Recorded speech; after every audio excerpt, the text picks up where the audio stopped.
Hey guys, it's Mark, the Bowlerhat Farmer. Well, we're up here in Burnley today, and we've been up here for the past couple of days. We did Thetford on Saturday to talk, and then up to Burnley yesterday.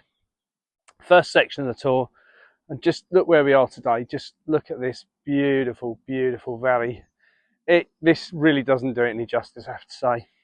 So we did the speech in Thetford on Saturday at the Great Resist, and then up to Burnley yesterday. And conclusion, farmers, if you're listening, you really need to wake up, I've got to be honest, because it's quite clear the devastation what's coming to your industry is coming in thick and fast. What I will say is that I interviewed 500 people in effect as a room and asked them a simple question. If they could buy organic, chemical-free food direct from a farmer, would they? Unanimously, 500 people out of 500 people put their hand up in support of the idea.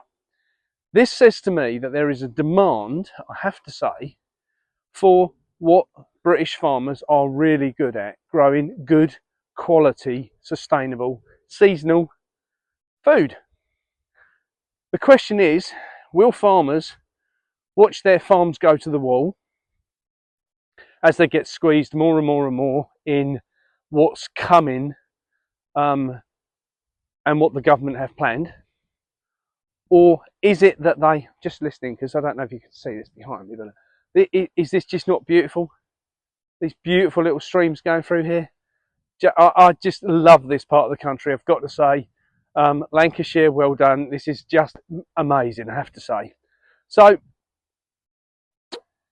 what about what's going on? Because the farmers obviously are in the position that they are getting from pillar to post pulled about, and they're getting their businesses smashed to bits. We all know what's going on. I don't have to tell my audience, they just know.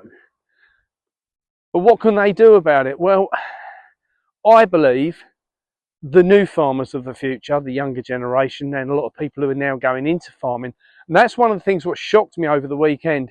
5 people approached me to say that they'd recently bought land, and that, just tell me there's been some sheep on the field here, look. That they had recently bought land and that they were looking to now get into farming. One of them had bought 88 acres, another one 100 acres, another one 5 acres.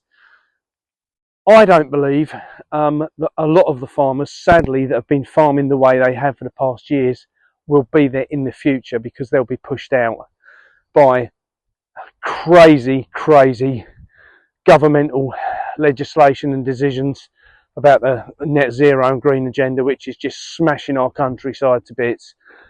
I think what now needs to happen is farmers need to start coming away from the traditional growing of wheat, barley, sugar beet across the country, which we see, you know, rapeseed oil. It's just evil product, no need for it, it doesn't achieve anything, in my opinion. So what happens next, guys? It's up to the farmers and up to you, the public. You know, as I said to the 500 people over the weekend, tell farmers what you want. If you go to a farmer what grows, you know, potatoes, you know, ask the question, is there anything else you do? Could you grow some onions or carrots, whatever else?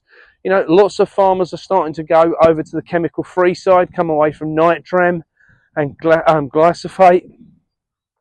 Lots of people are coming away from the dark side, stepping into the light. A little bit of light over there, not a lot. It was lovely first thing this morning, but it seems that the meow had been busy took north. So, boys and girls, as we are now heading home, where we've got some sad stuff to do this week with burying Ray and the funeral. That's a sad day for us, because that, you know, is the next step for us, is obviously leaving the farm and going on the tour. The tour's very exciting. We've had some amazing, and I do mean amazing, donations in already, from people that are concerned, like me, about the food supply chain. People that are making a difference by making a kind donation on the bowlerhatfarmer.com to get us up north. We've had some beautiful sponsorship in overnight from the Good Food Project. Can't shout out enough about them guys and what they're doing. They were one of the people in the talk at the weekend, you know, which I mentioned, that people believe they have to go to a supermarket, when actually people like the Good Food Project have over 2,000 product lines, and are expending that on a daily basis. So guys, we need to take the money away from the supermarkets. We need to take the money and the power back into our hands. And this is what the journey for us is about: documenting the farms, documenting what people produce, meeting real ground touching people who have come forward and had conversations with us about where they can see us going on the tour and what they would like us to achieve from it. It's been mind-blowing. The response we've had at just 2 events so far, over 500 people saying that they want organic food. So that says to me volumes. Guys, we're about to drive back to home to Bury St Edmunds in Suffolk. We've got a 4-hour drive, so have a great day, boys and girls. It's been emotional so far.